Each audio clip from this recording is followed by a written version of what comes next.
Welcome to Subramani. One question which many people have been asking is what are the big financial mistakes that people have made prior to retirement, right? So, the first thing which I see is lacking a financial advisor. Please spend time in looking for a good financial advisor. It may not be very easy for you to do it yourself, so please look for a financial advisor. Spend time lavishly. Maybe you start at 50 and find him only when you're 51, but that's perfectly all right. Spend time, find a good advisor. Second, if you have not tracked your expenses, you don't know how much you're going to spend in retirement. So tracking your expenses, even if you do it for 1 year, track your expenses. Why I'm saying 1 year, it will cover all your festivities, right? Your Pongal, Holi,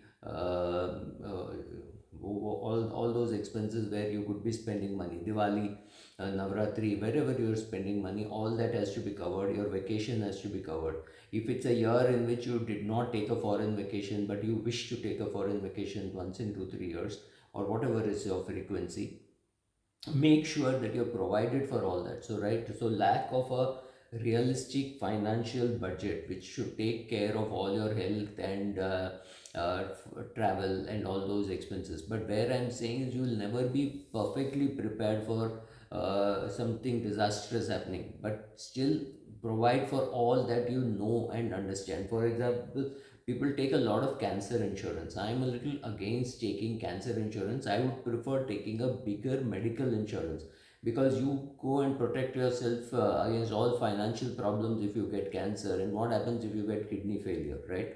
So it's difficult to understand, but taking a general insurance or a medical insurance for covering everything is little more expensive, because it is or, right, it is cancer or kidney failure or liver failure or heart attack, right? It covers everything, so that premium will be higher.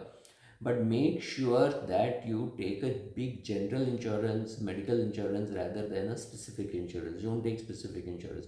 So knowing some of these basics, right? So that's also important. So getting an advisor, realistically tracking your expenses. You cannot be ready for everything, but as much as possible.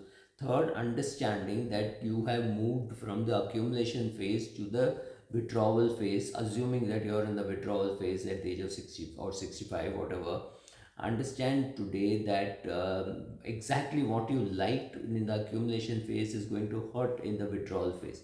For example, in the accumulation phase, it was always nice to have a falling market or a fallen market, because you were accumulating more assets and for a lesser amount of money. The unit value was falling, so you were getting more units, right? Assuming you were doing SIPs. Now, what happens in the withdrawal phase? It is exactly the reverse. When the market is down, you will be withdrawing more units, because the per unit money that you're getting is less. So you'll be withdrawing more units. So it is necessary to understand during withdrawal, you should not withdraw from an equity fund when the markets are down. That is the time when you should be withdrawing from a debt fund, and you should be withdrawing from an equity fund when equity markets are high. So understanding the difference between the change from accumulation phase to withdrawal phase is very important. So understanding risk or understanding volatility, how volatility helped you accumulate more units, and here how volatility is,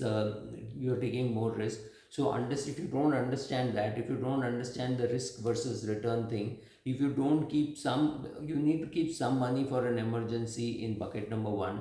You need to keep some money which is growth, which is in bucket number two. Bucket number two might also have some equity, but have some respect for risk and return, right? Keep some cash available during good times. You remove money from the market and keep it available to re-enter equity sometimes.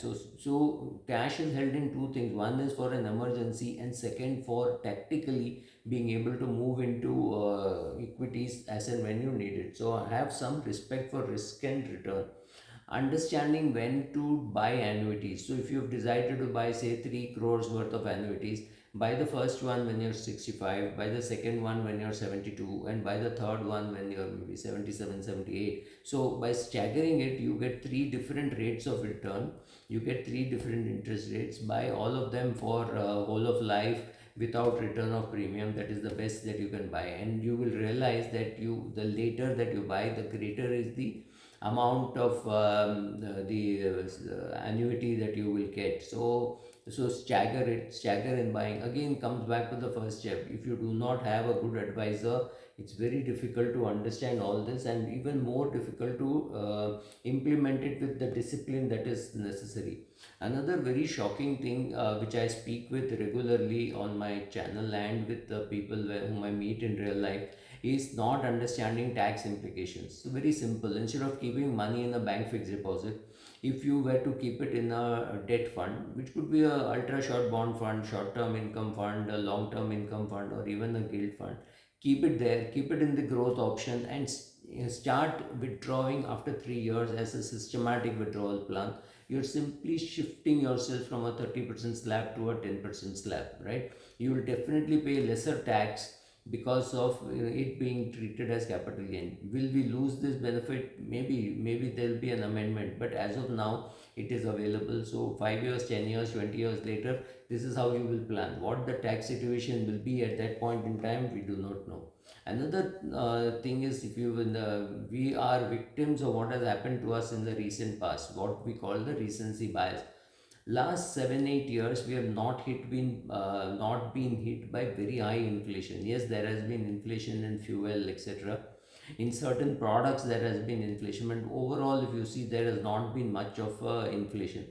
Don't assume that inflation will be low. US is going through high inflation. India will also go through high inflation. Be prepared for it. I'm not wishing it on you, but I'm saying be prepared for that. Right? Be prepared. Understand tax implication. Understand inflation implications. It's very important to understand all that.